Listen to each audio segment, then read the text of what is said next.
गुरुजी सदा सहाय। ॐ नमः शिवाय। गुरुजी सदा सहाय। जय गुरुजी। अथ श्री शिव महापुराणे द्वितीयायां रुद्रसंहितायां तृतीयपार्वतीखण्डे अथ विंशोऽध्यायः। नारद उवाच। विधिनेत्रसमुद्भूता वर्हिज्वालार्हरस्य सा गता कुत्र वद त्वं चरितं शशिमौलिनः। ब्रह्मोवाच। यदा भस्मचकाराशु तृतीयनयनानलः शम्भोः कामं प्रज्वाल सर्वतो विफलस्तदा। हाहाकारो महानासी त्रैलोक्ये सचराचरे सर्वदेवर्षयस्तात शरणं मां ययुर्धृतम्। सर्वे निवेदयामासु स्तदुःखं महाम्यकुला सुप्रणम्य सुंसत्सु करो बदत्वा नतनः। तच्छ्रुत्वाहं शिवं स्मृत्वा तद्वेतुं सुविमृश्य च गतस्तत्र विनीतात्मा त्रिलोकावनहेतवे। सन्दग्धकामः सशु इचज्ज्वलिमालातिदीपितः स्तम्भिरोत्तोरं मया शम्भु प्रसादात्पत्सु तेजसा। अथ क्रोधमयं वर्हिं दग्धुकामं जगत्त्रयम् वादन्तमकर्ष च सौम्यज्वालामुखं मुने। तं वादवतनुमहं समादाय शिवेच्छया सागरं समगं लोकहिताय जगतां पति। आगतं मां समालोक्य सागरसाञ्जलिर्मुने धृत्वा च पौरुषं रूपम् आगतः सिन्निधिं मम। सुप्रणम्याथ मां सिन्धु संस्तुत्य च यथाविधि। स मामुवाच सुप्रीत्या सर्वलोकपितामहम्। सागर उवाच। किमर्थमागतोऽसि त्वं ब्रह्मन्नत्राखिलाधिप तन्निदेशय सुप्रीत्या मत्वा मां च स्वसेवकम्। अथाहं सागरवचः श्रुत्वा प्रीतिपुरःसरम् प्रावोचं शङ्करं स्मृत्वा लौकिकं हितमावनहन्। ब्रह्मोवाच। शृणुतात महाधीमान् सर्वलोकहितावः वच्मयहं प्रीतितः सिन्धो शिवेच्छा प्रेरितो हृदा। अयं क्रोधो महेशस्य वादवात्मा महाप्रभुः दग्ध्वा कामं धृतं सर्वा दग्धुकामो भवत्ततः।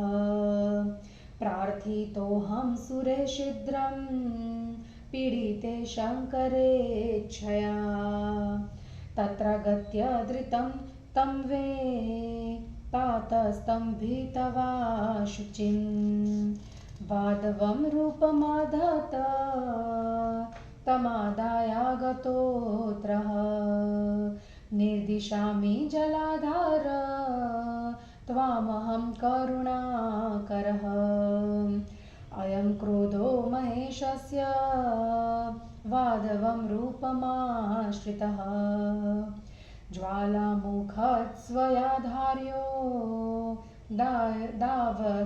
यावदाभूतसम्प्लवम्।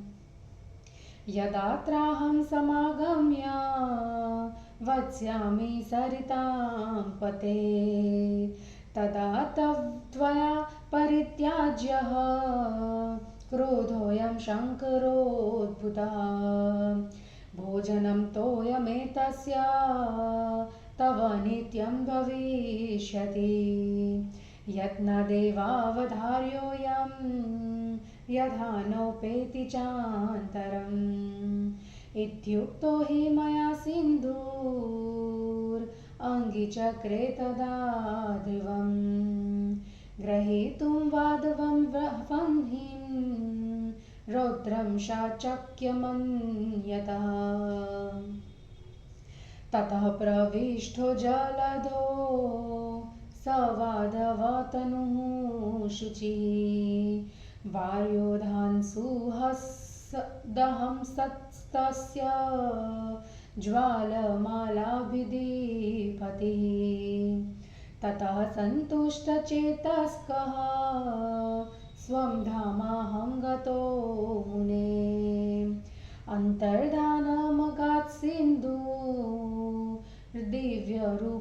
प्रणम्य माम्। स्वास्थ्यं प्राप जगत्सर्व निर्मुक्तं तद्वद्वाद्वयात्। देवा बभूवुः सुखिनो मनूयश्च महामुने। इति श्री शिवमहापुराणे द्वितीयायां रुद्रसंहितायां तृतीये पार्वतीखण्डे वादवानलच्चरिवर्णनं नाम विंशो अध्यायः। हिंदी अनुवाद। नारद जी ने कहा, हे ब्रह्मा जी, शिव जी की आंख से निकली हुई वह आग की लपट कहाँ गई? शिव जी के इस चरित्र को आप मुझे सुनाइए। ब्रह्मा जी ने कहा, जब शिव जी की तीसरी आंख की आग से कामदेव भस्म हो गए, तब वह आग व्यर्थ ही चारों ओर फैलने लगी। तब चर अचर तीनों लोकों में महान हाहाकार होने लगा। हे नारद, सभी देवता तथा ऋषि दौड़कर मेरी शरण में आए। सभी व्याकुल होकर हाथ जोड़कर स्तुति करके तथा सिर झुकाकर उस कष्ट को मुझे सुनाने लगे। उस बात को सुनकर शिव जी का ध्यान कर उसके कारण को भली भांति समझकर मैं विनम्र भाव से तीनों लोगों की रक्षा करने के लिए वहां गया। वह कामदेव को जलाने वाली आग बड़ी तेजी से फैल रही थी। शिव जी की कृपा से मैंने उसे शांत किया। तीनों लोकों को जलाने के लिए तत्पर वह शिव जी के क्रोध से उत्पन्न ज्वाला स्वरूप अग्नि को, हे मुनि, मैंने समाप्त किया। शिव जी की इच्छा से उस वाडव रूपी अग्नि को लेकर मैं समुद्र के पास संसार के हित के लिए गया। हे मुनि, मुझे आया हुआ देखकर वह पुरुष रूप धारण कर और हाथ जोड़कर मेरे सामने आया। समस्त लोकों के पितामह मुझे उसने प्रणाम किया और यथाविधि मेरी स्तुति की। फिर मुझसे कहने लगा, समुद्र ने कहा, सभी लोकों के स्वामी ब्रह्मा जी, आप यहाँ किस लिए आए हैं? मुझे अपना सेवक समझकर आप आज्ञा दें। उसके बाद समुद्र के प्रेम युक्त वचन को सुनकर शिव जी का स्मरण कर मैंने लोकहित की बात उससे कही। ब्रह्मा जी ने कहा, हे तात, महान बुद्धिमान, समस्त संसार का हित करने वाले समुद्र, शिव जी की इच्छा से प्रेरित होकर मैं तुमसे प्रेम पूर्वक कह रहा हूँ। यह शिव जी का वाडव नामक महान तेजस्वी क्रोध कामदेव को जलाकर समस्त संसार को जलाने लगा। शिव जी की इच्छा से पीड़ित देवताओं ने मुझसे प्रार्थना की। मैंने शीघ्र वहां आकर उस अग्नि को रोका तो उसने वाडव रूप धारण कर लिया। उसे लेकर मैं यहाँ आया हूँ। हे करुणाकर, हे जलों के आधार, मैं तुम्हें निर्देश देता हूँ। वाडव रूपधारी यह शिव जी का क्रोध जो अग्नि की ज्वालाओं से युक्त है, इसे तुम प्रलय काल पर्यंत अपने में धारण कर लो। हे समुद्र, जब मैं यहाँ आकर निवास करने लगूंगा, तब तुम इस शिव जी के अद्भुत तेज को छोड़ देना। तुम्हारा जल ही इसका प्रतिदिन भोजन होगा। इसे भली भांति रखना, जिससे कुछ अंतर न पड़े। इस प्रकार मैंने समुद्र से कहा और उसने मेरी आज्ञा को शीघ्र स्वीकार कर लिया। जबकि शिव के क्रोध से उत्पन्न अग्नि को दूसरा कोई धारण नहीं कर सकता था। उसके बाद वाडफ वाले उस अग्नि ने समुद्र में प्रवेश किया।